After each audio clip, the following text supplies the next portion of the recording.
I mean, there's you find pottery in places, but it's always near the rivers. Like there's evidence of ancient civilizations. You want to hear the craziest thing? One of my guys found a stone axe head. Now here's the thing: the uncontacted don't have rocks. You won't find a rock on our river. There's clay. There are no rocks.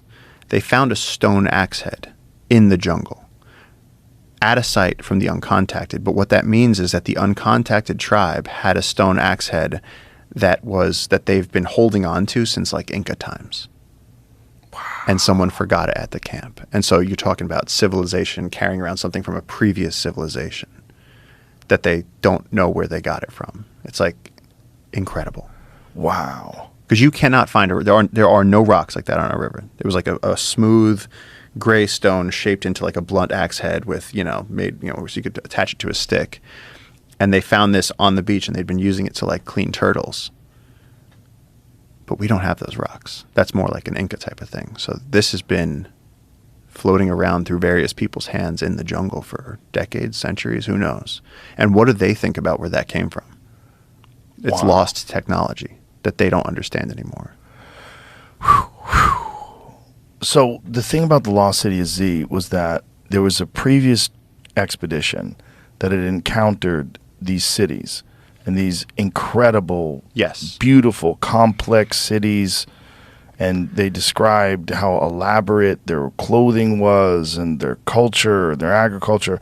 And so then when the next expedition went back, there was no one there because they had killed everybody with diseases.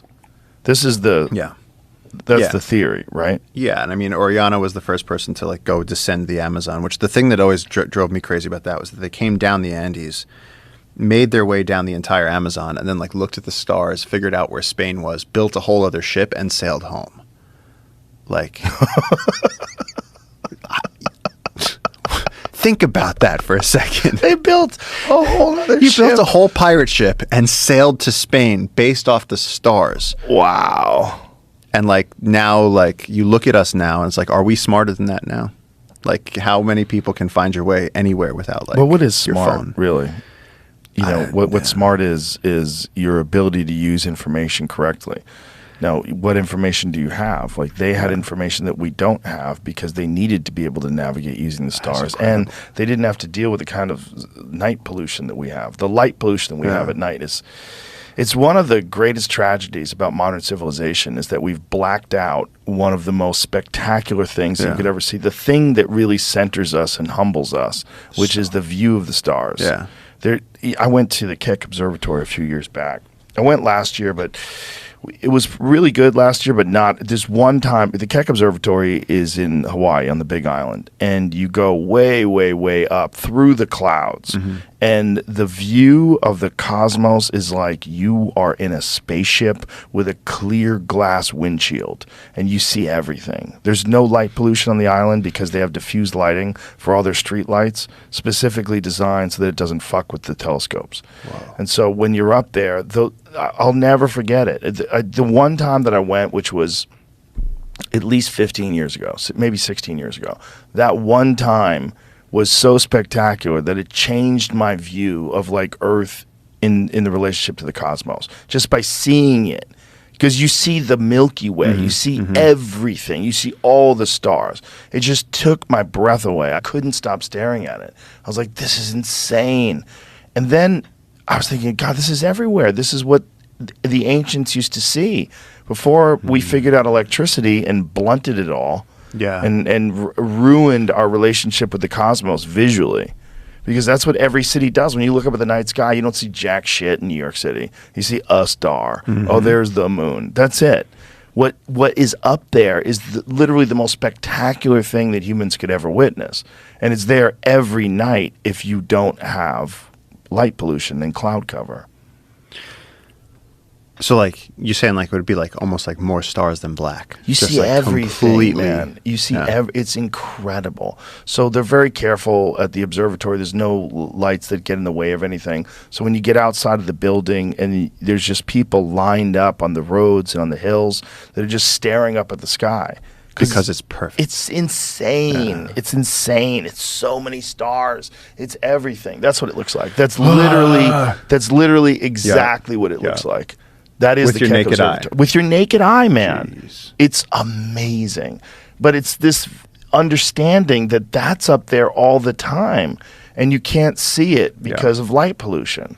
But see, that to me is so much of what we're doing with nature right now, where it's like we're dulling it down. Yeah. We live in this incredible reality, and it's like we're dulling it down. Like in the Eastern Cape, where I've been working with the guys from VetPaw, like the elephants have smaller tusks or no tusks because of poaching.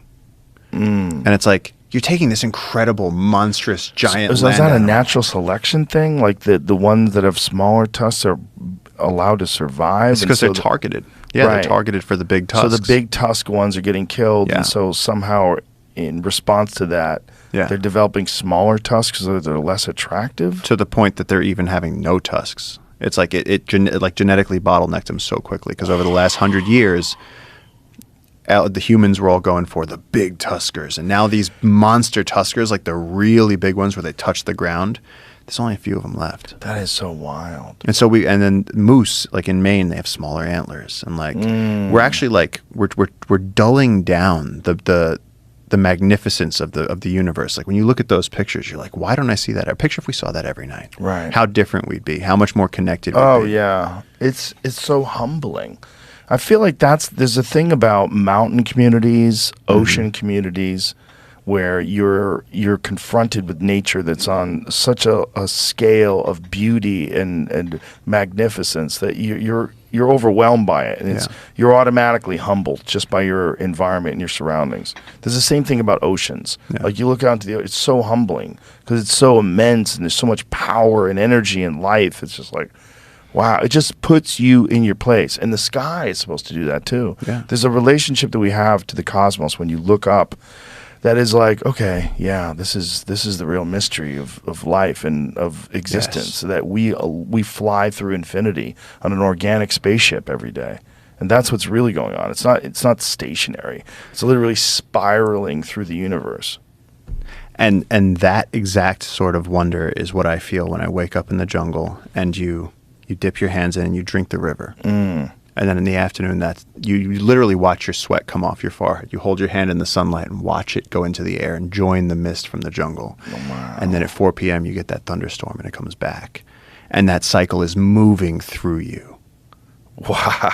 And it's like you are so connected to nature there. It's so apparent that like you can't not be in absolute awe. And like you see this, and again, we're out there, we see the stars at night like that, where it's like you can see the Milky Way. It's a belt across the sky. And there are these animals and these consciousnesses moving, and it's all working together.